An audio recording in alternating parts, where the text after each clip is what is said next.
The Canberra Nunawading match was the first of the three that each team would play in the divisional finals. The teams had met at Canberra's Palace only a fortnight earlier, and before a league record crowd of just under 4,000, the Spectres had won by a point. This time, a new record was established.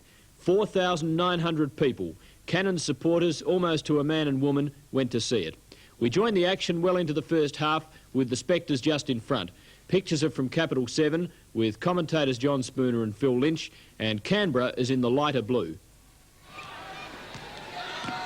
Smythe across to Hurst. Hurst just playing it very carefully, driving through, passes off to Lee. Lee up for a quick shot. 2 points for the Cannons. Certainly a good shot from Jerry Lee there, but really being keyed by Les Hurst at the moment. This has been a bonus for the Cannons. Lemons from outside, way outside, and puts through that 30-foot jump shot. Hurst now really playing us a spark plug here for the Cannons, really doing a superb job. To Jerry Lee. Out to Nelson. Nelson just up and balancing. 42-44 now. Cannons just 2 behind, and it's tremendously important as we move inside the last 3 minutes of the first half for the Cannons to stay in touch here.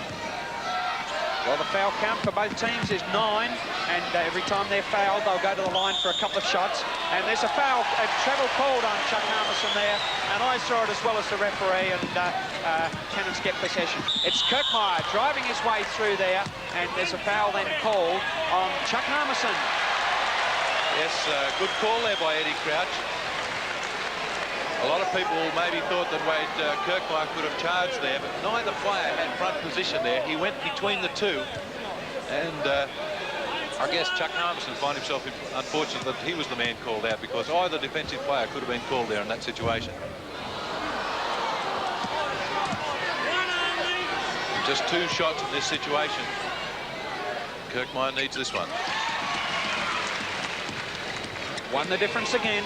Master Cannons 1 point down, 43-44. Harmison for the Spectators. Looking for that shot, couldn't get it. Good defense by the Cannons then. Down to Keogh. Keogh guarded by Hurst. Up for a shot, can't get that. Utah, but he's fouled by Wade Kirkmeyer. And now, if Utah should be warned by the referee and sent off. Well, the foul, it's been called. Technical foul here on Dean Utah. Obviously, there's something said there to Jerry Lee. The early foul was called on Jerry Lee.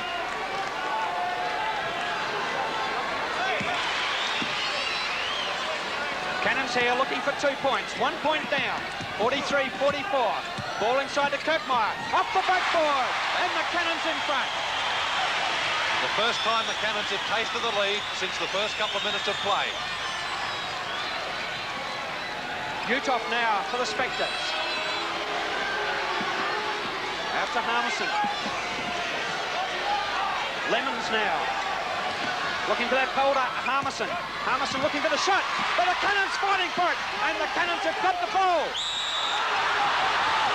And a lot of failure there. That jump ball call. And really, Chuck Harmison reaching around the back there. Well, that was a foul on Harmison as far as I was concerned, but the referee, John Martin, says jump ball. Nelson going up for the tap. A huge tap. He throws the ball back inside, but picked up by Nunawading. Well, good play there from Jerry Lee. He could have thrown that back underneath the basket, but he's an old enough head to know that he tossed it down up court, out of scoring range. There should be a foul call on Gary Fox. That is a player control foul. No shots result from that particular call, even though both teams are in the bonus. And it's extremely tense here at the National Indoor Sports Centre. The game of the year. Les Hurst driving on the baseline there, looking for it, but he passes right out to the top to Phil Smythe. Smythe looking to get the offence working. Nelson inside to Kirkmeyer. Kirkmeyer strong! Beautiful pass by David Nelson. Strong work by Wade Kirkmeyer. And we see the Mazda Cannons scoring 2 points from that play, and they're 3 points up at half-time. Coach Barnes calls the timeout with 1 minute and 8 seconds remaining in the first. And a Beautiful atmosphere here at the National Indoor Sports Centre. A National Basketball League record crowd for the 5th time this season. 4,909 people. Utah up for the shot, but Nelson in there fighting. But Herb McKeitson picks it up. Across to Kirkmeyer, and then Smythe. And Smythe just pulling up, and we just take it easy. Pass across to Nelson. Nelson with 2, and the Cannons hit the front. The Cannons look so good when they put those passes together and hit the outside man for the clean jumper, as we saw from David, as Chuck Harmison rejoins the game, taking out Robert Scrigney.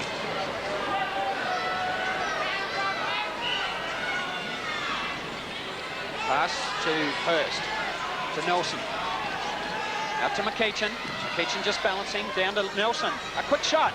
Couldn't get that, but picked up by Kirkmeyer. Very strong work from Wade Kirkmeyer then. But the referee says travel. And Nunawading makes a further substitution. Making his first appearance in the game is Peter Stacker, and there's Damien Keogh leaving the court. And Peter Stacker's been known to be a fairly fiery customer. Yes. Utah just holding it up. And great defence by the Master Cannons. Excellent work then. And Utah had nowhere to pass. Wade Kirkmeyer was right on him all the time, and the referee called a jump ball. Great work, Phil. Yes, held him up for 5 seconds, unable to get a pass away in 5 seconds. So the call made, not one you see often. Harmison just moving through, but Phil Smythe grabs hold of Harmison and the ball, holds him up, and incurs a foul. Well, actually, I think the foul was called on David Nelson. I saw it your way, John, but the foul has been called on David Nelson, and that's 4. Well, the Cannons in a lot of trouble out here. There's 4 fouls to Nelson, 4 to Kirkmeyer, Gary Ball on the bench, and Herb McKeitson on 3. And Nunawading within a point, 62-63. And just 10 minutes to go in this second half. Les Hurst for the Cannons, up for a shot. A good shot from Les Hurst. And Les Hurst providing that unexpected firepower from the backcourt. And Les Hurst has scored 6 points in this match, innumerable good passes, and played a dominating role. Pass out to Stacker, to Black. Black looking for the pass to Harmison. Ball tapped by Smythe, and Black just moves in off the backboard and scores 2. Pass from Smythe down to McKeitson. Good balance by the big man. Hurst back to McKeitson. Back to Hurst, to Kirkmeyer. Back to Les Hurst. Pass inside to McKeitson. Oh, that's an amazing shot. And turn around, little jump hook there from Herb McKeitson. Try that one in your backyard sometime and see how many times you make it. That is an excellent shot. The Cannons 3 points in front. Harmison guarded by Nelson. And great defence there by the Cannons then. And a foul called on number 9, Ron Lemons from the Nunawading. He came in late as Les Hurst had the ball on the ground, and he fouled him. That's 3 against Ron Lemons. So a couple of the Nunawading players creeping up into the problem situation. Remember, 5 fouls and they're out. Hurst now for the Cannons, playing a great role. Down to Nelson. Nelson balancing. And up for 2. And the Cannons are 5 points in front. Brilliant effort out there by the Master Cannons. Alan Black passing to Ron Lemons. Inside to Utah. Utah just powering through. But Wade Kirkmeyer holds his ground and pulls that rebound in. Isn't it brilliant basketball, Phil? Well, a shot that probably... Oh, McKeitson! Yes! From Wade Kirkmeyer. That ball just hung up there for so long that they all looked at it. And it was Kirkmeyer. High excitement at the Palace. The Cannons held on strongly to time, eventually winning by 8 points.